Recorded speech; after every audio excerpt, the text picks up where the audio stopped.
Hey, welcome back everybody. What we're going to talk about today is those pieces of dietary advice that really just do not help you lose weight. And we've all heard these, and it sounds very reasonable, but unfortunately, they just don't work. We're going to go through the 3 least helpful pieces of advice. And that's coming right up.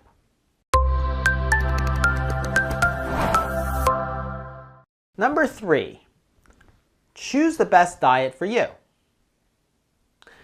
So if we can't even agree on what constitutes a good diet, how are you supposed to choose the best diet for you?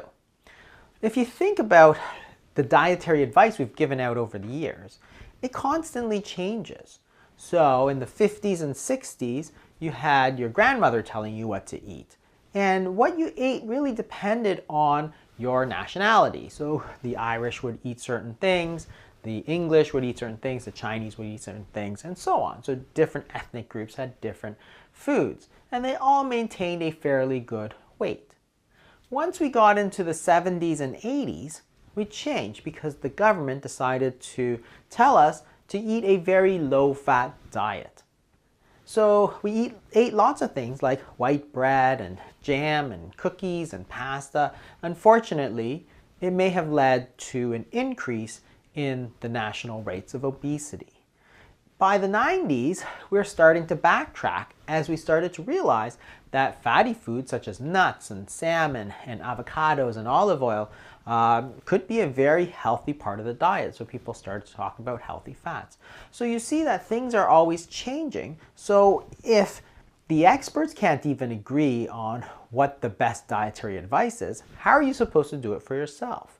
It's like saying if you have cancer, you go to your cancer specialist and your specialist says, choose the best chemotherapy for you. It's just not that useful advice. The best diet is the diet you can follow. Well, again, it gives you no advice as to what is good and what is bad if you're trying to lose weight.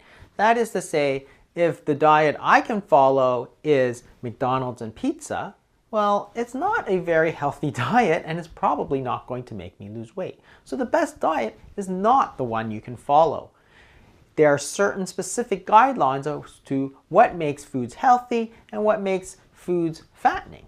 And we need to know what they are, not this advice to choose the best diet for you or the best diet is the one you can follow. That's just not useful advice. Number 2, in terms of least useful advice, eat everything in moderation.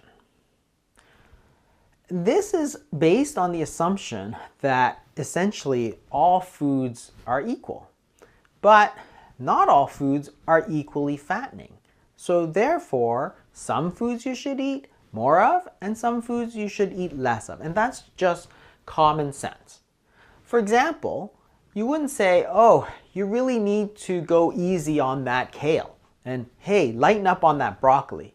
Because almost nobody gets fat eating kale. So you don't really need to moderate that. On the other hand, if you're talking about cookies and sugary drinks, well, yes, they do tend to be fattening, and therefore you should cut them back not just to moderation, but you should really restrict them to as little as you can if you're trying to lose weight. So the advice to eat everything in moderation is a very evasive answer. It doesn't really address the complexity of how humans gain and lose weight. Some foods are more fattening than others. Some drinks you need to cut back on, sugary sodas, juices for example. But other drinks like green tea, you don't need to cut back on it. You don't need to drink them in moderation. It's not going to make you gain weight. If you look at other diseases, for example, heart disease, we know there are certain things that raise your risk of heart disease, smoking for example. So you wouldn't say, well, it's okay to smoke as long as you do it in moderation. We know that smoking is bad, so therefore we ask people that they should cut it out entirely. And it's the same with foods. You need to know which foods are going to be really good for you and which ones are going to be really bad for you. So to say eat everything in moderation is simply a cop-out. and it's not helpful at all. The number one least useful advice for losing weight is cut your calories, eat less, and move more.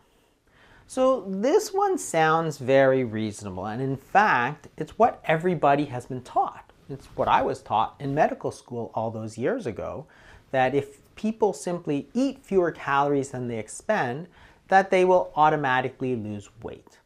Unfortunately, that's not quite true.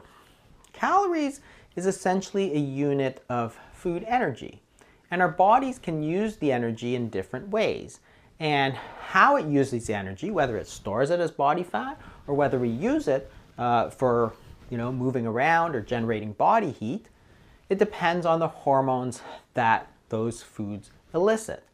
So more important than that is, does this advice actually work in the real world? Because it doesn't matter why you think it may or may not work. The question is, does it work?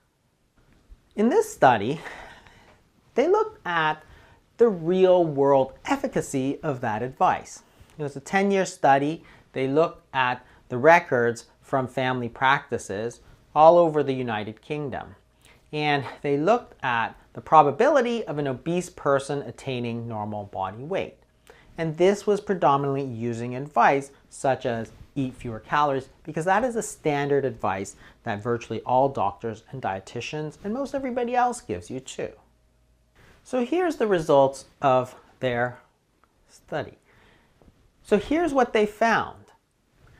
If you take the best case scenario and you look at men and women who are just over the body mass index of 30, which is 30 to 35, which is considered obese. A normal body mass index is up to 25. What you can see is that the probability of becoming normal weight after 10 years with this standard advice is only 1 in 210. For women, it's 1 in 124.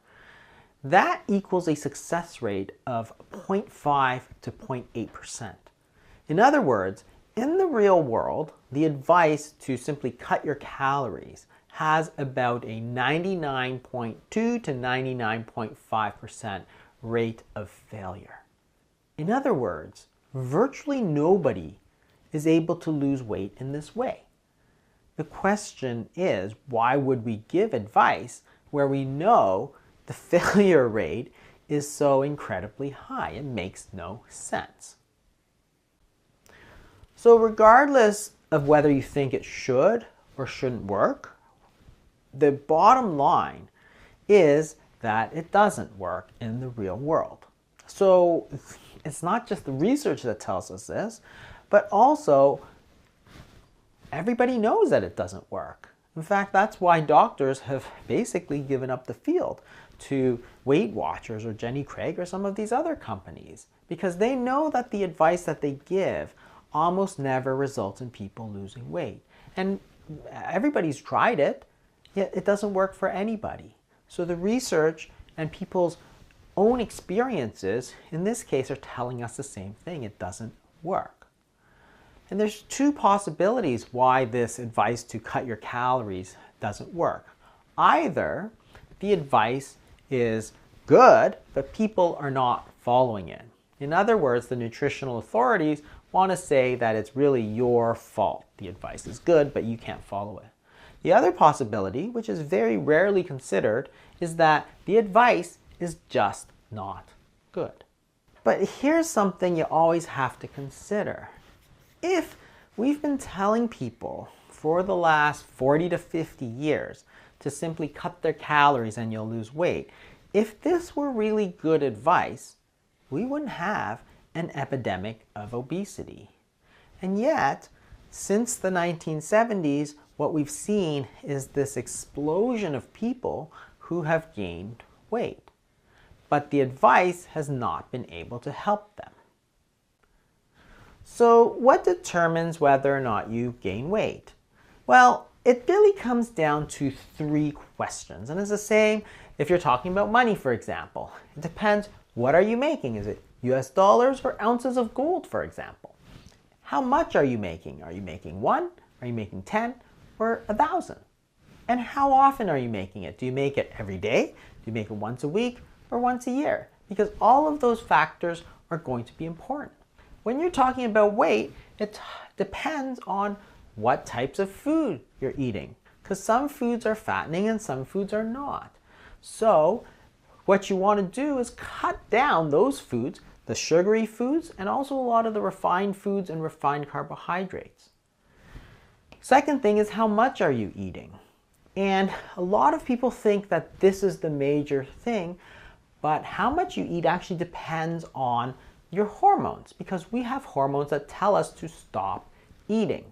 They're called satiety hormones. When we eat too much, we get full and we want to stop eating. So the key here is not to count, but to really eat natural, unprocessed foods so that those natural signals to stop eating are there. A lot of the refined foods get rid of all these natural satiety signals, and therefore we're very prone to overeating them.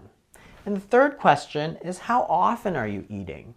Are you eating once a day or 6 to 8 times a day? Because if you're eating 6 to 8 times a day, then you're going to have a lot more to deal with in terms of food energy. Your body's going to want to store it because that's what you're telling the body to do. So this gets back to the other video that I did, which is the 5-step weight loss solution, which attacks all of these things. What to eat? Well, cut down sugars, cut down refined foods, moderate protein, don't fear the natural fats. How much to eat? Well, eat natural unprocessed foods, and you'll naturally eat to satiety. And how often to eat? Don't eat all the time. And those are going to be the keys to weight loss. And all of those questions are important, so you can't ignore any one of those. Thanks for watching. If you enjoyed this or you learned something from this video, make sure you hit the like button and maybe share it with your friends. Bye, everybody.